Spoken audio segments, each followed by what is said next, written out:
Hi, so just leading on, I talked earlier about the AI in Kindle Translate and it's been everywhere recently with especially the music industry, and the artists and things like that. So generative content.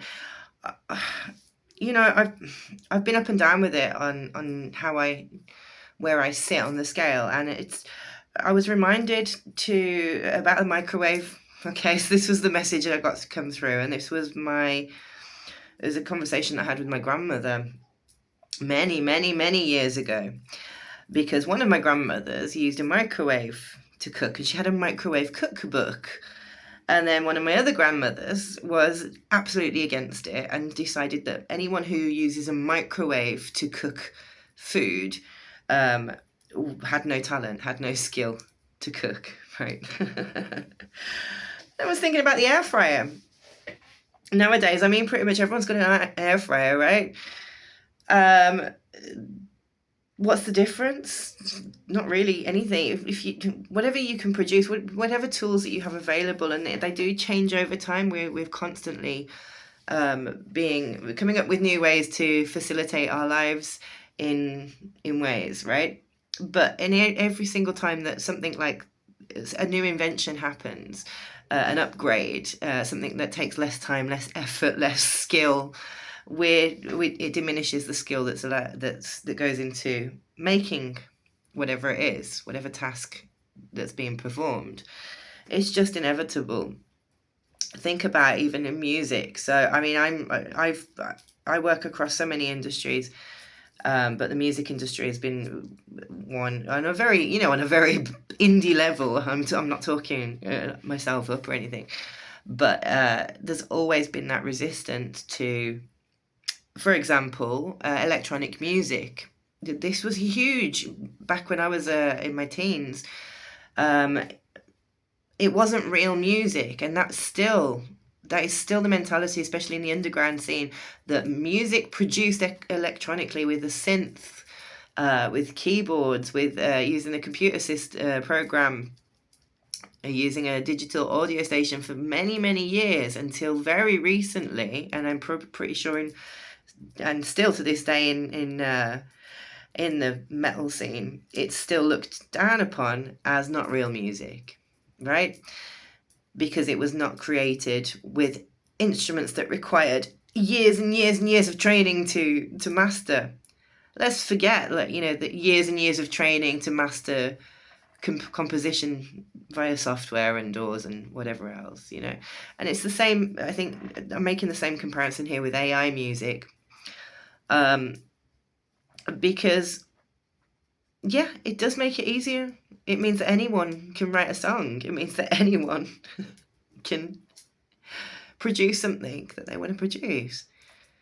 Does it devalue it?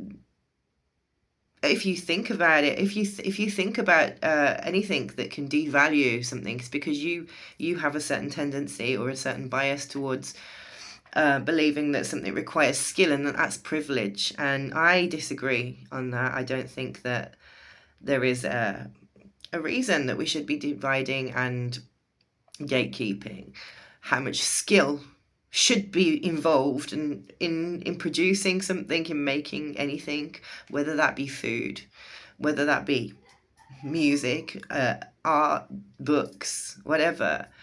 If we get into these mentalities because we have some kind of attachment to it.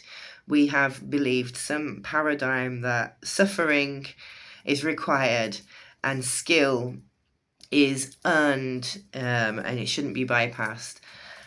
And that's a flaw in our mentality. Whoever we are, whatever we want to do, we can create our own results with whatever tools that we wish to, or we can invent new tools to do so. If I want to make a song right now, I can't play a tambourine, but I can play a guitar. I've got my acoustic here. So if I want to, what's the difference if I want to strum with my thumb, finger pick? That's an A minor chord, but what if I want to do just one finger? What if I want to play the A here? You know, what if I want to do individual notes? You know, if I want to play with a pick. You know, there's so many different ways that we can do whatever we want to do, the way that we get there. I write songs, I write the lyrics with the melody, but not playing an instrument. And for years I was told that that's the wrong way to do it, and that you should write the music first and then the lyrics and all this. There's so many biases that we hold, and they're all utter bullshit, let's be honest, because it doesn't matter. If I want to turn my guitar upside down and just play it I can't. I really can't play it like that. But what about, you know, I started on the cello, and you play it like this. I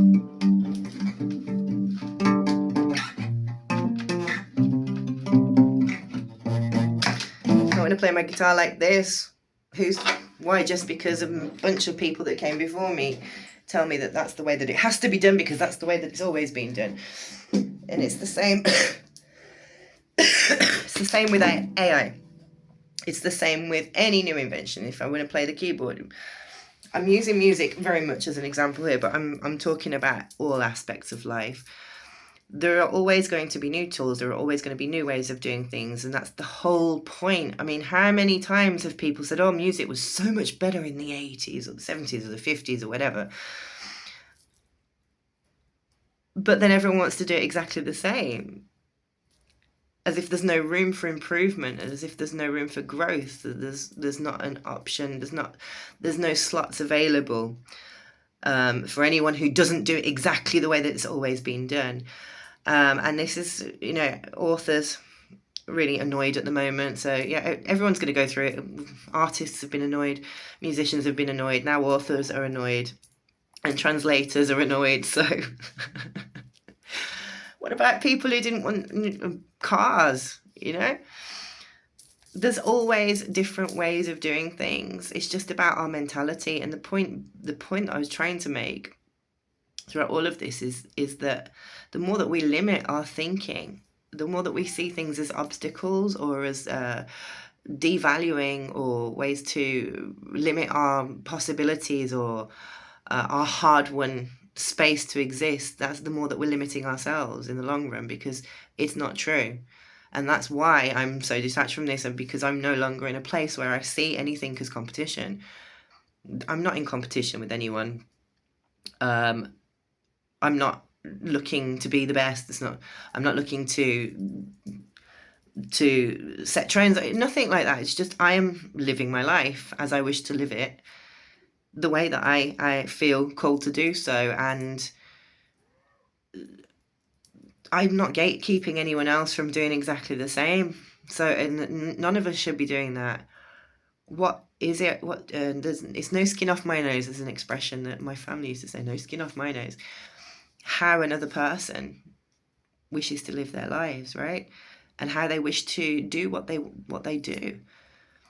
This is one of the things I hated about teaching as well, teaching English as a second language, because yes, grammar exists, but as we know, especially in English, the dictionary never stops being added to. You know, new words always come up, usage falls in and out of favour. Communication is the point of language. Communication is the point of art, of all creativity. It is how we relate and how our art relates to the world that we're in, and how we view it. So, fala,